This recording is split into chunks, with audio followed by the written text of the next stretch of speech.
Blake Lively and Justin Baldoni arrived in Manhattan federal court this morning for a settlement hearing to discuss settling their case before their May 18th trial. Blake Lively had the perfect Hollywood story, the golden-haired actress who wore florals and sold the American dream. But in late 2024, a lawsuit landed in a California courthouse that cracked her gilded surface wide open, and the harder Blake Lively fought back, the worse it allegedly got. So what really happened on the set of It Ends With Us? And why do her own lawyers keep walking into walls they built themselves? Join us as we explore Blake Lively's seemingly perfect Hollywood narrative and how it came crashing down. The movie that was supposed to change everything? The movie industry basically lost its mind when It Ends With Us got announced. Colleen Hoover wrote this book about domestic issues and toxic cycles that sold millions of copies, mostly because the people on BookTok treat her like a cult leader. Sony Pictures eventually bought the rights and got Blake Lively to sign on. Justin Baldoni, that sensitive guy from Jane the Virgin, decided to direct it and also play the wicked husband. It looked like a total slam dunk on paper, mostly because Hollywood loves a bankable tragedy. The movie started filming with a ridiculous amount of pressure on every single choice. Blake Lively wasn't just showing up to read lines. She was a producer with a lot of money on the line and the power to make sure things went her way. According to legal papers that came out later, the vibe was already going south before they even started filming. There were constant clashes over the script, how scenes should look, and how people were behaving on set. It basically destroyed the professional bond between the director and the star, though they both acted like everything was fine in public. When the movie was released in August 2024, it became a commercial success, earning over $350 million worldwide against a relatively modest production budget. But something was visibly fractured from the very first public appearance. At the New York premiere, Justin and Blake did not pose for photographs together. Their press tour was conspicuously segregated. Separate media appearances, separate interview circuits, and separate answers to the same uncomfortable question. Why do you two never seem to be in the same room? Fans and journalists began piecing together the obvious, but no one on either side was offering an explanation. In public, Blake went for a weirdly upbeat party vibe to sell the movie.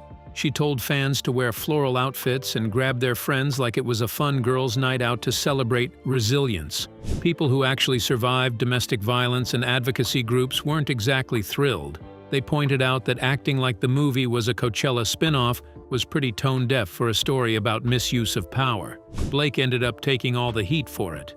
The internet stopped talking about the movie and started picking her apart instead. Once the digital mob decides someone is the villain, there is basically no way to fix it. What the public did not know in those early weeks was that the conflict between Blake and Justin had allegedly already escalated far beyond a creative disagreement. Behind the promotional smiles and the flower-covered red carpets, legal strategies were allegedly already being constructed, crisis PR firms were already being retained, and somebody was already thinking about how to bury someone. The only question was, who was going to pull the trigger first? The public was watching a movie roll out.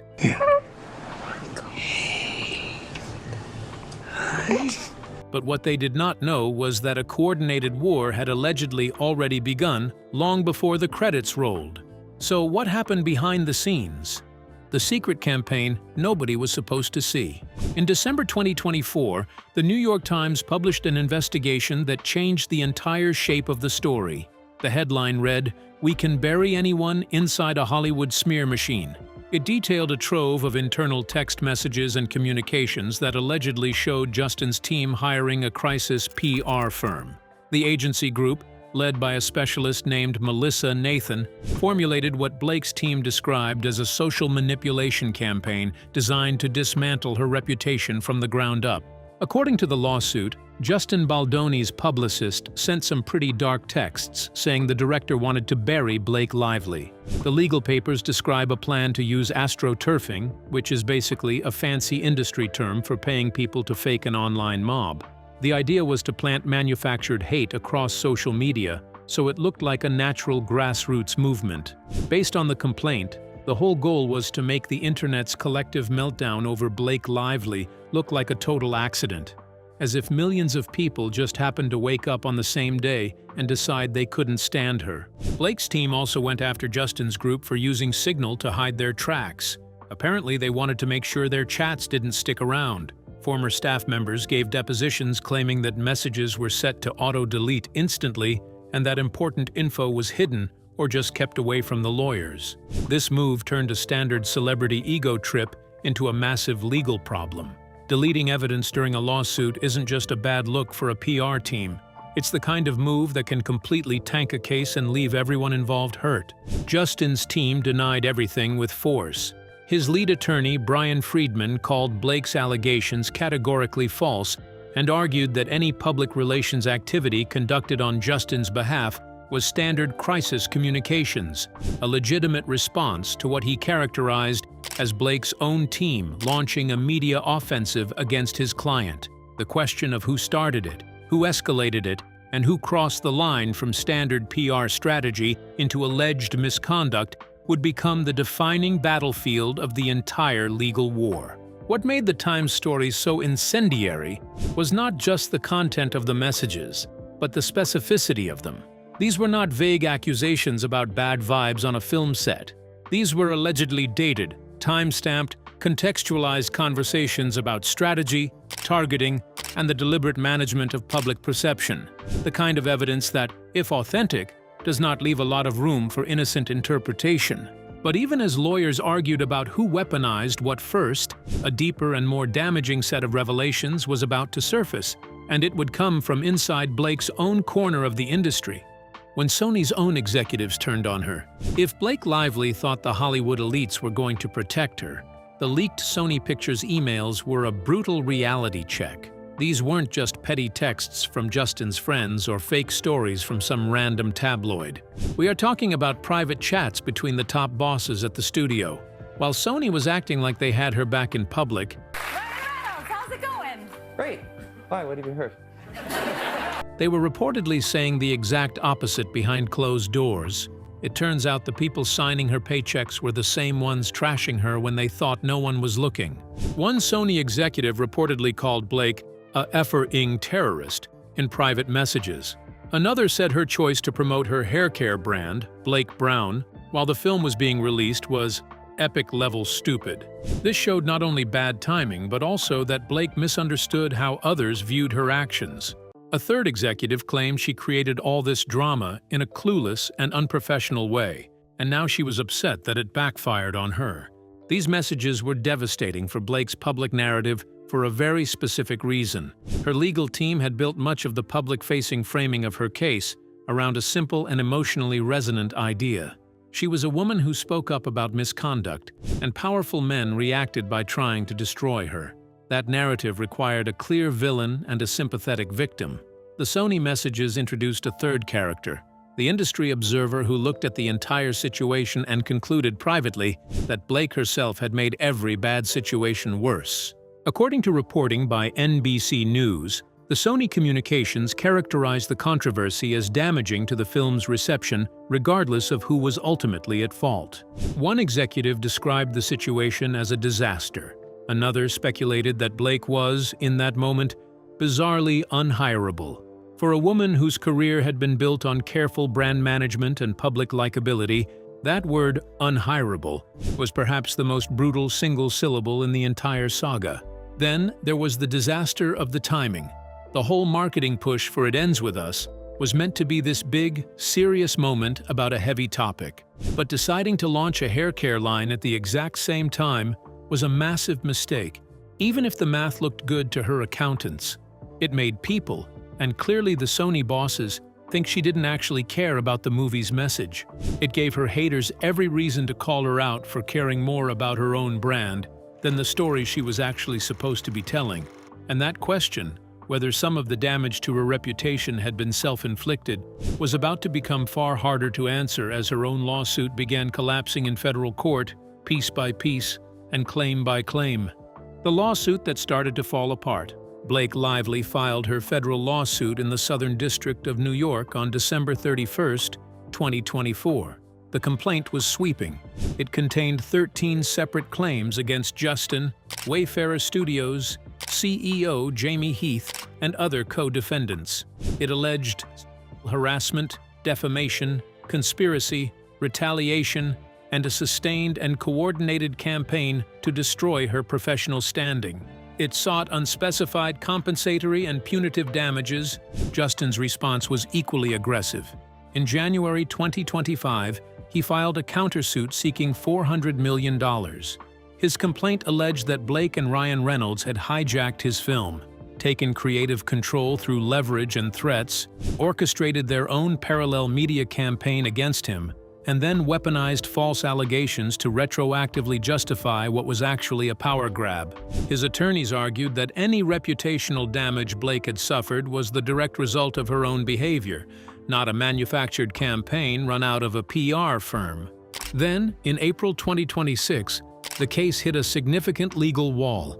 As reported by CNN, District Judge Louis J. Lyman issued a 152-page ruling that dismissed 10 of Blake's 13 claims against Justin, including sexual misconduct, defamation, and conspiracy. The most consequential finding turned on a narrow but fatal legal distinction.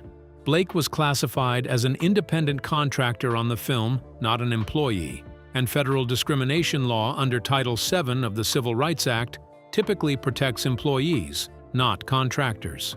The same conduct, the judge noted, might well have supported an assessment claim in a traditional employment context, but this was not that context. The sexual harassment allegations, the elements that generated the most public sympathy and news coverage, have essentially evaporated. The trial is now proceeding with only 3 technical claims: breach of contract, retaliation, and aiding and abetting retaliation. Notably, none of these remaining claims name Justin as a defendant. Myself included, our identities are wrapped up in whether or not at the end of the day we feel like we're man enough. The individual accused of masterminding a campaign against her is no longer the primary legal target in the very lawsuit intended to hold him accountable. Blake's most powerful cards had been taken off the table, and with trial approaching, many observers were asking whether she had already lost the court of public opinion before stepping inside the courthouse. The digital army and the names nobody expected. One of the most chaotic parts of this whole legal mess was the claim that Justin's team used a digital army to take down Blake Lively. According to the complaint, this was a coordinated network of social media accounts and influencers hired to fake a grassroots movement of pure hatred.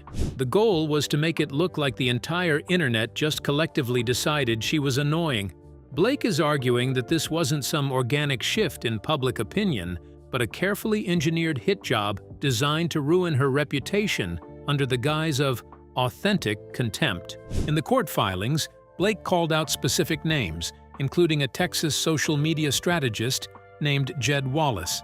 Jed didn't just deny the claims. He turned around and sued Blake for defamation in federal court, demanding at least $7 million.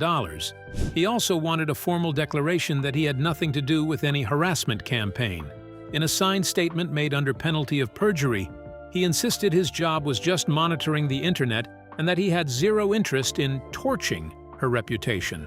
The judge eventually tossed Blake's case against Jed twice, once in July and again in November 2025. Both times it was dismissed over a technicality about where the case was filed, meaning the actual truth about his involvement was never really settled. The subpoenas eventually spiraled into a level of absurdity that nobody saw coming. So you'll get a promo code on your In May 2025, after Blake put Taylor Swift on the potential witness list, Justin's legal team actually moved to subpoena the pop star. They claimed Taylor used her massive cultural weight and her friendship with Blake to bully Justin into changing the script during filming. Taylor's lawyers obviously went to war over it, and the subpoena turned into a massive tabloid circus. In the end, it was mostly just noise, as the actual legal impact of dragging a global superstar into a movie set feud was pretty much non-existent. Blake also dragged celebrity blogger Perez Hilton into the mess in July 2025. She claimed he was pushing anti-Blake content as part of a coordinated hit job. Perez fired back with a motion to quash the subpoena, denying he was ever paid or coached to talk trash about her. At the same time, Blake went after Scooter Braun's company, Hybe America. The connection? Hybe has a stake in the PR firm representing Justin. People immediately clocked the drama as a celebrity crossover event, linking it to Taylor Swift's long-standing war with Scooter over her music. Yet for all the famous names being dragged into the vortex, the most structurally damaging voice in this entire saga may have come not from a celebrity, not from a blogger, but from someone who had once sat inside Justin's own inner circle. The publicist who blew it all open.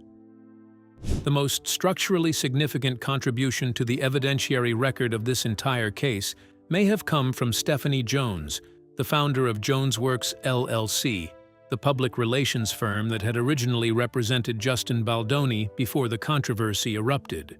When the scandal hit its full velocity, Stephanie did something remarkable and legally consequential.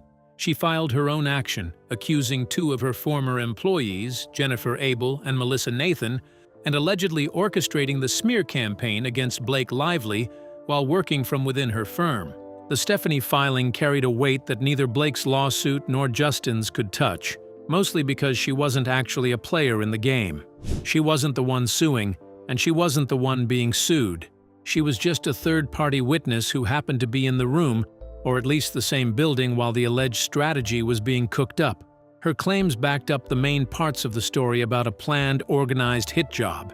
But she also made things a lot messier by tossing in accusations of employee misconduct. You watch them before you show them to the kids? Yeah, I feel like my husband and I wait for them to go to bed so we can turn on Moana and just watch the part where she walks through the waves. Stealing clients, and general professional backstabbing. The Signal app revelations emerged in significant part from depositions connected to former Melissa staffers Brianna Butler and Catherine Case.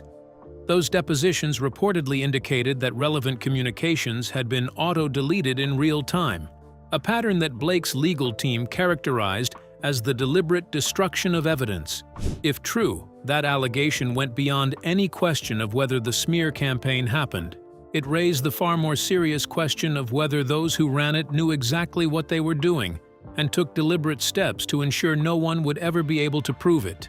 Justin's own $400 million defamation lawsuit against Blake, Ryan, and the New York Times was dismissed in June 2025.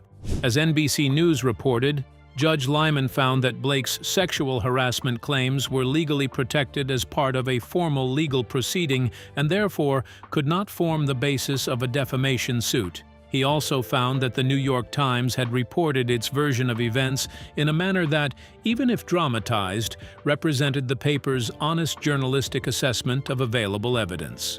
Justin was allowed to amend and refile certain contract interference allegations, a narrow concession in an otherwise sweeping dismissal. It gave the whole thing institutional weight that her own word couldn't provide. But legal wins and public approval are two different things, and the internet had already torn her apart long before these details surfaced. The real issue was never just about whether a smear campaign existed. It was about whether that even mattered compared to the mess both sides had already made while trying to manage the fallout. With the trial date looming and settlement rumors filling every entertainment newsroom, both sides insisted they were heading to court, even as insiders questioned whether either of them truly understood what awaited them on the other side of those courtroom doors. What comes next, and what it already cost her? As of April 2026, Blake Lively's lawsuit against Justin Baldoni remained technically alive. 3 claims had survived the judicial culling: breach of contract, retaliation, and aiding and abetting retaliation. Crucially, none of those 3 surviving claims named Justin personally as a defendant. The man at the center of the original story, the director she accused of harassment and orchestrating a campaign against her, had been effectively removed from the direct line of legal fire in her own lawsuit. Her legal team continued to argue publicly that the retaliation case was always the core of what mattered, and that the upcoming trial would finally force the full story into the public record. Her attorney Sigrid McCauley stated that Blake looked forward to testifying and to shining a light on the kind of online retaliation that has become a weapon against women in the industry. It was a statement designed to reframe the truncated lawsuit as still a meaningful confrontation, not a partial collapse, but a focused strike. Justin's team, operating from an increasingly confident legal posture after the dismissal, harassment claims, argued the ruling confirmed what they had insisted from the beginning. His lead attorney stated publicly that they were pleased to see the court confirm that their clients were not liable for sexual harassment. To his sizable online following, a community that many observers compared directly to the digital army that had formed around Johnny Depp during his trial against Amber Heard, the dismissal was nothing short of vindication. To Blake's supporters, it was a technicality. The truth, as with most things in this case, was probably somewhere in the contested middle. According to analysis in Slate, the trial was scheduled to begin in May 2026, though settlement rumors had surrounded the case throughout. Legal analysts noted that few celebrity disputes of this magnitude actually proceed to full trial, given the financial and reputational exposure both sides would face. Ryan Reynolds had made rare public statements in Blake's defense, which many observers characterized as an unusual and telling escalation from a man who had carefully maintained distance from the controversy throughout its most intense phases. Reports surfaced suggesting Blake was allegedly contemplating leaving the United States entirely, though those claims came from unnamed tabloid sources and carried no legal weight. What was harder to dismiss was the professional cost. Sony insiders had allegedly described her as bizarrely unhireable at one point. The promotional strategy around It Ends With Us had become a case study in how not to launch a prestige film. And the lawsuit she had filed to clear her name had resulted in a very public judicial finding that some of her most serious allegations did not meet the legal threshold for employees, because she was not legally an employee. How do you feel about Blake Lively's efforts to speak out despite the difficulties in her story and the problems her lawyers had with mixed evidence? Can 3 remaining claims really represent all that has been lost? Share your thoughts with us in the comments section. Remember to like, share, and subscribe for more. Also, click the next video showing on your screen. You will enjoy it.